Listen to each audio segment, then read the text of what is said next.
नमस्कार, मैं Uday Shankar. News bioscope में आप सबों का स्वागत है। बीजेपी का एक इंटरनल सर्वे आया है जिसने झारखंड की सियासत में हलचल मचा दी है, उस पर चर्चा हो रही है। इंटरनल सियासत में है कि अगर बीजेपी चुनाव लड़ती है झारखंड में और अगर जेएमएम और कांग्रेस के बीच गठबंधन होता है यानी यूपीए एकजुट रहता है तो बीजेपी को 14 में से 12 सीटों पर जीत मिलेगी, जो फिलहाल भी अभी यही संख्या है। और वहीं अगर जेएमएम और कांग्रेस और यूपीए एकजुट नहीं होता है और जेएमएम कांग्रेस अलग अलग चुनाव लड़ते हैं तो ऐसी स्थिति में बीजेपी को सभी 14 सीटें मिल सकती है। जाहिर सी बात है, ऐसे में ये बीजेपी के लिए काफी राहत की बात है। हमारे साथ हमारे संवाददाता मदन है। मदन, क्या कुछ चर्चाएं चल रही है इस सर्वे को लेकर? बिल्कुल, देखिए, ये एक सर्वे रिपोर्ट इंटरनल बीजेपी ने कराया है जिसमें ये बातें सामने आ रही है कि झारखंड के 14 लोकसभा सीटों में से 12 पर जो है स्थिति फिलहाल बरकरार दिख रही है, यानी कि अभी फिलहाल बीजेपी के खाते में 12 सीटें जो है झारखंड की लोकसभा की वो है। ऐसे में अगर झारखंड मुक्ति मोर्चा और कांग्रेस का गठबंधन या फिर आरजेडी का गठबंधन बरकरार रहता है तो इस परिस्थिति में फिर से 2 सीटें जो है वो महागठबंधन के यानी कि इंडिया गठबंधन के खाते में जा सकती है। लेकिन उन 2 सीटों पर भी बीजेपी की तरफ से पुरजोर कोशिश की गई है स्थिति को सुधारने के लिए। आप वो 2 सीटें जो है राजमहल और चाईबासा है, जहां की गृह मंत्री अमित शाह सबसे पहले, अगर आप देखें लोकसभा चुनाव के लिए जो प्रचार की प्रक्रिया शुरू हुई तो उसमें सबसे पहले चाईबासा दौरे पर पहुंचते हैं गृह मंत्री अमित शाह और उसके बाद राजमहल सीट यानी कि देवघर पहुंचते हैं। तो अब ये माना जा रहा है कि यहाँ पर जो है 14 की 14 सीटें कैसे बीजेपी हासिल करे, इसको लेकर के बीजेपी पुरजोर कोशिश कर रही है, अपनी तैयारी कर रही है। और इसको लेकर के अब इसलिए महत्वपूर्ण ये बातें सामने आई है कि प्रधानमंत्री का जो हाल के दिनों में भगवान बिरसा के जन्म तिथि पर जो खूंटी दौरा हुआ है, ऐसे में जो आदिवासी बहुल सीटें हैं उस पर भी बीजेपी की पकड़ मजबूत हो। ऐसे में 3 कैटेगरी में जो है उन तमाम सीटों को बांटा गया है, जहां पर कि सबसे मजबूत स्थिति में है बीजेपी, उसके बाद जो उससे थोड़े कम मजबूत स्थिति में है और वैसी सीटें जहां बीजेपी अभी भी कमजोर है। इन तीनों कैटेगरी में सीटों का बंटवारा हुआ है। ऐसे में खूंटी, लोहरदगा और ये तमाम सीटें जो हैं वहाँ सेकंड कैटेगरी में रखा गया, यानी कि वहाँ भी खूंटी, लोहरदगा और दुमका में ऐसा लग रहा है कि मेहनत करने की जरूरत है, यानी रिस्क जोन में है ये सीटें।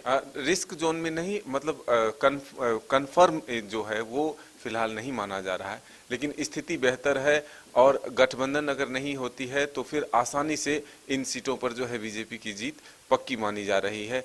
ऐसा दावा बीजेपी की तरफ से किया जा रहा है। लेकिन फिर भी बीजेपी उस जो कैटेगरी में मेहनत करने की बात है उस पर अभी से मेहनत करना शुरू कर दिया है और ये संभावना जताई जा रही है कि वहाँ पर अपने पूरी ताकत जो है बीजेपी लगाकर उस सीट को बरकरार रखेगी।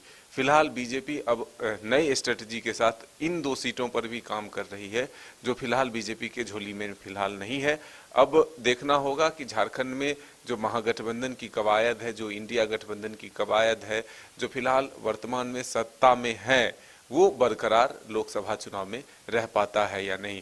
हाल के दिनों में जो घटना घटी है, कांग्रेस के सांसद के घर से, उनके कार्यालय से जो पैसे बरामद हुए हैं, उसको लेकर के क्या गठबंधन पर कोई असर पड़ता है, ये आने वाले वक्त में पता चलेगा। लेकिन फिलहाल झारखंड में जो ये इंटरनल सर्वे बीजेपी की रिपोर्ट आई है, इससे जरूर ये कहा जा रहा है कि लोकसभा में अपनी पकड़ और मजबूत करने के लिए बीजेपी ने पुरजोर ताकत लगाना शुरू कर दिया है। महागठबंधन के लिए भी एक यह संदेश है कि अगर वो एक साथ एकजुट होकर चुनाव नहीं लड़ते हैं तो फिर वो 2 सीटें भी उनके झोली से निकल सकता है। तो अब देखना होगा कि ये परिस्थितियां जब अभी फिलहाल सामने आई है तो ऐसे में डिसीजन क्या होता है। बिल्कुल, तो 2 सीटें बीजेपी के लिए मुश्किल प्रतीत हो रही हैं, राजमहल और चाईबासा। और अंदर खाने ये कहा जा रहा है कि चाईबासा को लेकर कहीं न कहीं एक प्लान बी ये भी है कि मधु कोड़ा, गीता कोड़ा अगर बीजेपी में आ जाते हैं तो बीजेपी के लिए वहां भी लक्ष्य हासिल करना आसान हो सकता है। इसलिए मैंने कहा कि बीजेपी अब ये 2 सीटों पर भी अपनी ताकत लगाना शुरू किया है कि आखिर इस सीट को कैसे जीता जाए।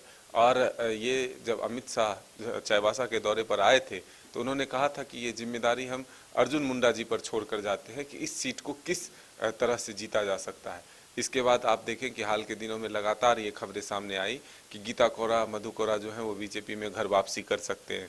तो फिलहाल गीता कोरा ने इस पर विराम लगाया कि ये अटकलें हैं, ये सिर्फ मीडिया में खबरें हैं, ऐसे हमारी फिलहाल कोई इरादा जो है नहीं है।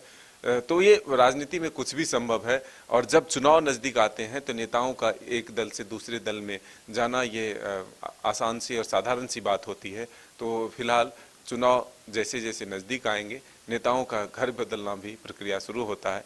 तो देखना होगा कि कई उम्मीदवार, दावेदार जो होते हैं, उनको टिकट अगर नहीं मिलती है तो फिर दूसरे दल में जाकर के वो टिकट हासिल करते हैं। तो ये दौर जो है चलता है, लेकिन फिलहाल गीता कोरा की तरफ से इन अटकलों पर विराम लगाया गया था कि वो बीजेपी में शामिल हो रही। तो आने वाला वक्त बताएगा कि बीजेपी इस स्ट्रेटजी पर भी काम कर रही है या नहीं, या फिर अपने ही नेताओं के बल पर उस सीट को भी हासिल करने के लिए फिर से चुनावी मैदान में उतरती है। तो बहरहाल इन आंकड़ों ने, यानी इन इंटरनल सर्वे के नतीजों ने बीजेपी को फौरी तौर पर राहत दी है और बीजेपी ने अब अपना गोल सेट कर लिया है राजमहल और चाईबासा को लेकर। देखने वाली बात यह होगी कि सियासी समीकरण क्या कुछ बनते हैं, यूपीए एकजुट होता है या नहीं होता है। इन तमाम चीजों पर ये सारे समीकरण निर्भर करेंगे। फिलहाल हमारे साथ इतना ही, हमें दीजिए इजाजत और आप देखते रहिए न्यूज़ बाइस्कोप। नमस्कार।